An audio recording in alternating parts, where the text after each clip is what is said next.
کیا خیبر پختونخوا میں election commission کی بجائے انتخابات امام کعبہ نے کروائے؟ وہاں دھاندلی کا شور کیوں نہیں مچایا گیا؟ 2013 کے الیکشن میں 35 پنکچر کا دعویٰ تھا اور 2024 کے الیکشن میں فارم 45 کا شور مچایا جا رہا ہے۔ یہ دعوے کر رہے ہیں نون لیگی سینیٹرز، بالخصوص جناب عرفان صدیقی صاحب، جو کہ اپنے والوں ایک پڑھے لکھے آدمی ہیں، لیکن بدقسمتی سے پاکستان میں پڑھے لکھے لوگ علمی بددیانتی کا ثبوت زیادہ دیا کرتے ہیں بنسبت عام لوگوں کے۔ یہ بہت بڑا المیہ ہے، شاید اسی المیہ کے متعلق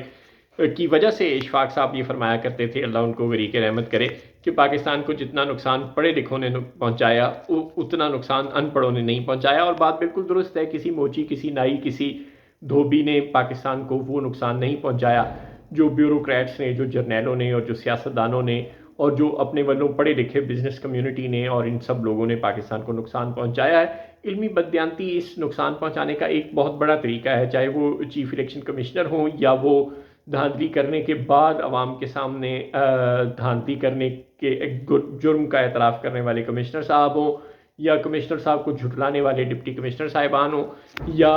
نواز شریف کے سپیچ رائٹر اور سابق صحافی اور سینئر سیاستدان جناب عرفان صدیقی صاحب ہوں، سبھی بڑے تم تراک کے ساتھ اطمینان سے جھوٹ بول لیتے ہیں، یا کم از کم سچ کو چھپانے کا فریضہ تو بطریق احسن سر انجام دے لیتے ہیں۔ کل ہم نے دیکھا کہ بلاول بھٹو صاحب بھی یہی فرما رہے تھے کہ آپ کے پاس کیا ثبوت ہے کہ میں نے جرنیلوں سے مل کر عمران حکومت کا خاتمہ کرنے کے لیے کوئی سازش کی؟ بندہ پوچھے اب ہم کیا آپ کی ویڈیو بنا کر لائیں؟ اب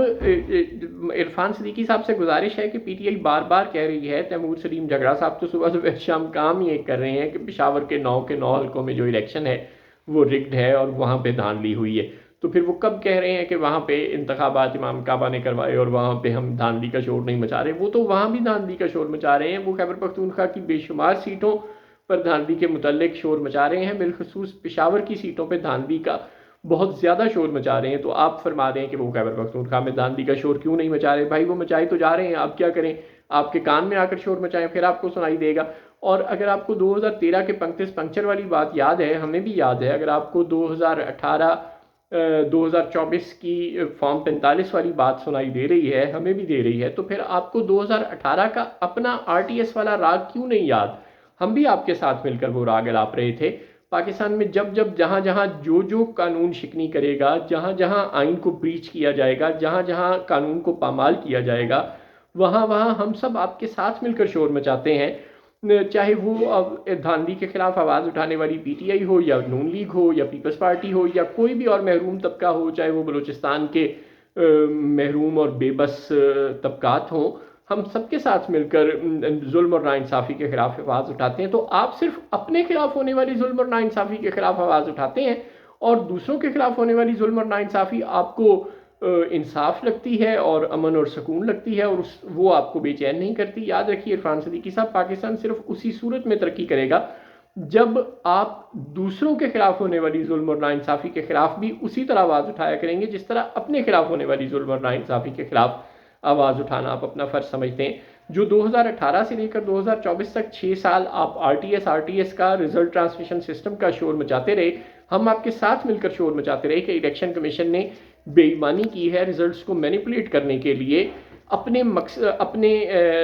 جو غلط عزائم ہیں ان کو، اپنے مذموم عزائم کو کامیاب کرنے کے لیے رزلٹ ٹرانسمیشن سسٹم بیٹھ جانے کا اعلان کیا گیا رات 10 بجے،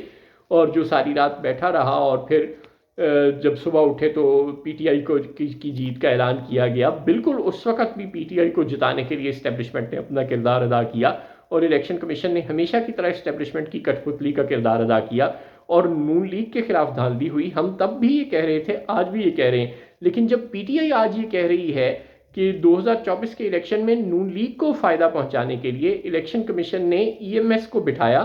الیکشن مینجمنٹ سسٹم کو کے بیٹھنے کا اعلان کیا، الیکشن کمیشن نے فارم 45 پر کوئی اور نتیجہ دیا، فارم 47 پر کوئی اور نتیجہ دیا، پی ٹی آئی بالکل درست کہہ رہی ہے۔ تو اب آپ پی ٹی آئی کی آواز میں کیوں آواز نہیں ملا رہے؟ ہم اگر آپ کے ساتھ کل کھڑے تھے تو ہم آج پی ٹی آئی کے ساتھ بھی کھڑے ہیں، مظلوم کے ساتھ کھڑا ہونا ہمارا فرض ہے، تو آپ کا فرض کیوں نہیں ہے؟ آپ تو ہم سے زیادہ پڑھے لکھے ہیں، آپ تو ہم سے زیادہ سینئر ہیں،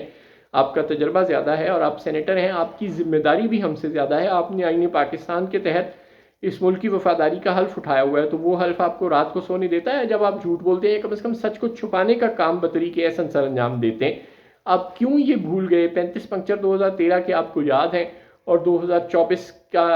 فارم 45 اور فارم 47 کا جھگڑا بھی آپ کو یاد ہے، لیکن 2018 کا جو آر ٹی ایس ہے وہ آپ کو کیوں یاد نہیں؟ اور جو تیمور سلیم جھگڑا اور دیگر پی ٹی آئی ارکان جو بار بار شور مچا رہے ہیں کہ پشاور میں دھاندلی ہوئی اور خیبر پختونخوا کے دیگر علاقوں میں بھی دھاندلی ہوئی، وہ آپ کو کیوں یاد نہیں؟ ایویں تو نہ کرو نا۔